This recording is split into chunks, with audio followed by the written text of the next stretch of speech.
Marami nga ang pumuri kay Julius Babaw matapos nitong ma-interview at malaman ang kalagayan ng dating singer or OPM singer na si Kurita, kung saan ito nga ay nababalot na at nakaratay sa sakit.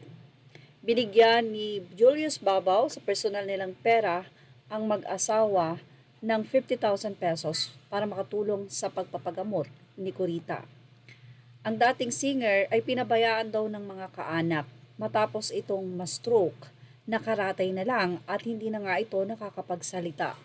Nakakalungkot or nalungkot kami sa sinapit ng OPM icon na si Kurita na sumikat noong dekada 70 at na mapapanood pa rin nagpe-perform hanggang nung taong 2000 dahil bedridden na siya ngayon at nangangailangan na ng tulong. Siyang nagpasikat ng mga awiting oras na Lolo Jose, Sierra Madre, Gising na o Kuya Ko at lagi niyang kakulab si Herbert Bartolome at ang Banyuhay. Tanda namin ay nasunugan ng bahay si Kurita noong 2018 sa Barangay Sacred Heart, Quezon City at wala siyang naisalbang gamit dahil luma na rin ang bahay nila na yari sa kahoy.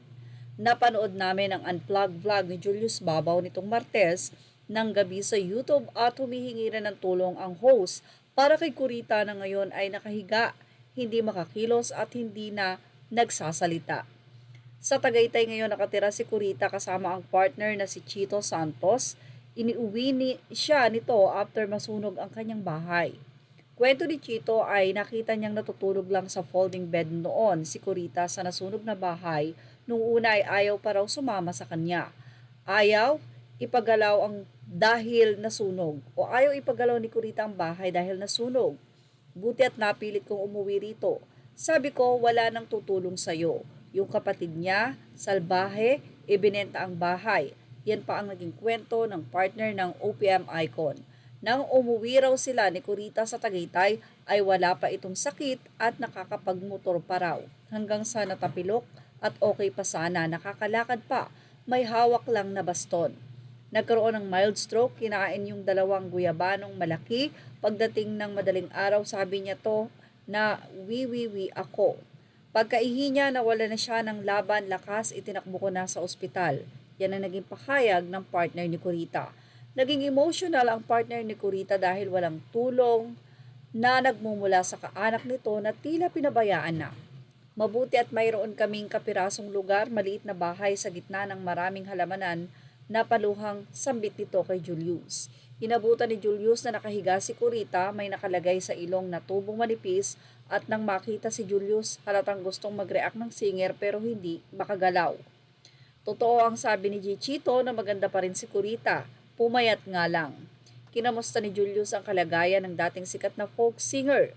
Ayos naman, hindi lang makapagsalita pero yung pakiramdam niya matalas. Yan ang paglalarawan nga ni Chito.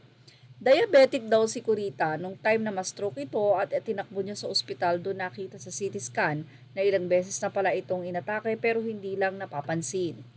Hindi na raw ipina-opera ni Chito si Kurita sa payo na rin ng kapatid niyang doktora dahil wala rin daw itong kasiguraduhan na makakaligtas ang dating folk singer. Kaya nag-decide siyang iuwi na lang ito sa bahay at umokay naman ang lagay ni Kurita. Hindi nga lang nakakakilos at nakakapagsalita. Mahaba ang kwento ni Chito kung paano sila nagkakilala ni Kurita at ang ganda ng love story nilang dalawa dahil after 30 years saka sila nagkitang muli nung nasunugan na nga ang magaling na mga awit noon. Handa na rin naman daw siya kung may mangyari sa babaeng minamahal at kapag hindi kinuha ng kaanak ay sa museleo nila sa Malabon daw nila ilalagak si Kurita. Pero pag hindi naman pumayag ang mga kaanak ni Chito ay iuwi niya ito sa Bicol. Bagamat may mga nagbibigay daw ng pagkain nila sa araw-araw ay kailangan pa rin ni Kurita ng tulong para sa araw-araw na pangangailangan nito. Walang naging asawa si Kurita at ang minanang bahay sa ina na nasunog ay ibinenta ng kapatid daw nito ang lupa sa isang Chinese businessman na hindi man lang siya binigyan. Nakakaawa nga ang naging ending ng nasabi nga pong folk singer na sikat dati. Well, ilang mga OPM singer naman ang ngayon ay nagkakandak ng kanilang organisasyon upang makabuo ng halaga para maibigay at maitulong kay Kurita. Siyempre, nagpapasalamat ang mga netizen kay Julius Babaw dahil sa kanya nagsimula ang lahat ng ito. Sana nga ay gumaling si Kurita. Well, panalangin at talagang pananampalataya sa Panginoon. Iyan ang pinakahigit sa lahat. At yan ang ating showbiz top update. Thank you for watching. Images are all credit to the rightful owners.